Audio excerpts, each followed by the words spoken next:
Good morning, morning, good morning, morning. Good morning and welcome back to the Tobago Updates Morning Show. And we have in studio with us today Mr. Trevis Gardiner, a meteorologist, and he's coming to speak with us about World Meteorological Day. Good morning, Mr. Gardiner.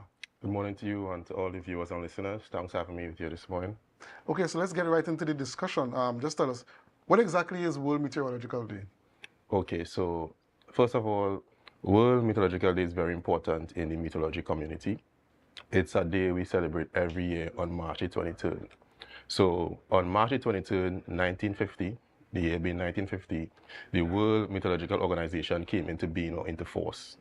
Now, that is the body that governs meteorology all across the world.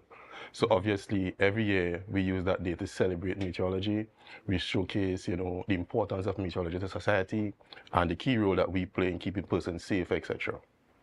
Okay, so you said that the key role that you play in keeping persons safe. Yeah. A lot of persons don't really know how important your job is Right. to their safety or to the society. So could you just expand on that? Tell persons, why is meteorology so important? Okay, no problem. So let's start on where the Met Service is located.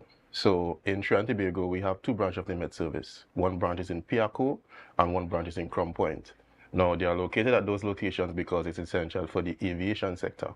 So the information that we provide is important to give the aircrafts or the pilots to fly in and out of the airports in Trinidad and Tobago. So one of our most important functions is making sure that the airport has the information they need, whether it's wind direction, wind speed, wind shear. Recently we have seen a lot of, aircrafts going down across the world. So here in Trinidad and Tobago, the Met Service is located at the airports to help provide information to the aviation sector. Apart from that, we provide information to the general public, whether it be issued early warnings, whether it be a hurricane approaching the island. We provide daily forecasts. We provide marine information as well. So we provide a lot of key information to try and keep the public and the population safe. Yeah, so I was now going to touch on the issue of the importance of your work, particularly to persons who are fishermen. Yes. And sometimes they depend on the reports to know whether to go out to sea or not. Yes. In fact, I know recently they had the fishermen who were out at sea missing, and some of their colleagues would have come to the office to try and help me. I help them, guide them in terms of what direction they can go to help search for their colleagues. So, but that's just like a one-off situation. We always tell them, before you go out to sea, we produce a forecast, a daily forecast. It's called a tourism forecast, and we have tidal information, we have sea conditions, whether it be the swells, the periods, the wave heights. We let them know when spring tides will be happening. So all the information they need is on our daily forecast that we provide. It goes out via email to stakeholders. It's available on our website. It's available on our mobile app. So all the information is there to try and guide the public as best as we possibly can. Okay, and for World Meteorological Day this year, 2025, what kind of celebrations can we expect nationally in Tobago, that kind of thing? Right. So like I said, we do this celebration every year. And what WMO, or the World Meteorological Organization, does, they usually give you a theme for each year. So the theme for this year's World Met Day is closing the early warning gap together. Right? So for this year's World Met Day, we're going to be right here at the Port Mall. We're going to be here tomorrow, Friday, from 10 a.m. to 3 p.m. to interact with the public. Because the theme for this year is closing the early warning gap together. We are one of the key stakeholders in terms of early warning here on the island of Tobago. But another key stakeholder is TEMA, the Tobago Emergency Management Agency. So we have invited them to come along with us. They will also bring CERT, which is another branch of their agency, because we want to show that we are closing the early warning gap together. So we thought it's important to bring them along. We will be here for the day. We're going to set up downstairs with our booths. We're going to have all the information you need. Myself, along with other staff from the Met Service, will be there to provide any information you need. If you want to get an early start on your preparedness for the hurricane season, come out, ask your questions, get your flyers, get your tokens. We're going to have like a game area set up where you can answer questions about meteorology. So you'll be learning along the way. Prizes? And, we will have prizes, don't worry about it. And then TEMA will also be there. So they will have their small tokens as well. They will be there to give the public information from their end. What is the emergency numbers? Because they are the ones who respond after disaster. So you can get ready-made information from there, from the right source, right here at the Portmore tomorrow. We'll be here from 10 a.m. to 3 p.m. to interact with the public. Please come on down. We'll be here to support and to interact with you. Okay, and is anything happening on the day itself, the 23rd itself, or no? Well, usually we try to have the event on the 23rd itself because, like I said, that is the World Met Day. But because it falls on a Sunday, we thought we will get more interaction with the public if we keep it on the Friday. Right. So our event is basically going to be on the Friday. On the Sunday, we'll probably just put out a post advertising, we are celebrating World Met Day today, and we would have already done our part on the Friday. Obviously, we also have the second branch of the Met Service in Piaco. They might have something on the Sunday. Yeah. Okay, and for any young child, any little boy or little girl who might be interested in becoming a meteorologist, what it is that they have, what is the qualifications, what do they have, how do they start preparing themselves to get into that field of work?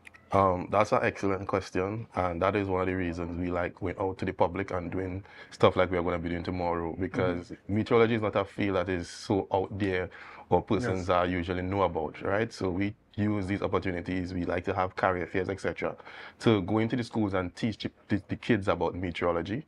So I can tell you about the part I took. Thankfully, now you could just go to Barbados and pursue a degree in meteorology at the university in the Cavell University in collaboration with the Caribbean Meteorology and Hydraulic School. So I would tell those kids, don't make the mistake I make, right? Make sure you are strong in your maths and physics. I fell in love with meteorology because I love geography. Right. And while geography is fun, you get to learn about rocks and the environment. Meteorology is basically taking maths and physics and explaining what is happening in the atmosphere. So if you have a strong maths and physics background, when you go to university and you have to do calculus and dynamic meteorology and those hard subject areas, you'll have a jump start. Right. So focus on your maths, your physics, go to A-levels, do the same thing, maths and physics, enjoy your geography. And you could always come and interact with us at the Met Service. You could come and ask questions. When we have career fairs and we have events like tomorrow, come and interact with us, ask questions. We are there to help guide you, and we will make sure and put you on the right path.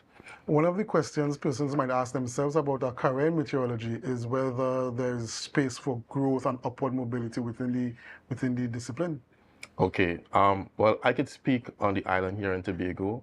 Our Met Service has been growing over the years. In fact, we are under the Office of the Prime Minister, OPM CAS. Recently, the Met Service was, they upgraded the service basically. They added up new positions, so anybody graduating with a degree in meteorology, you can look forward to more positions being available. And I always tell persons, as I've mentioned, go and get a degree.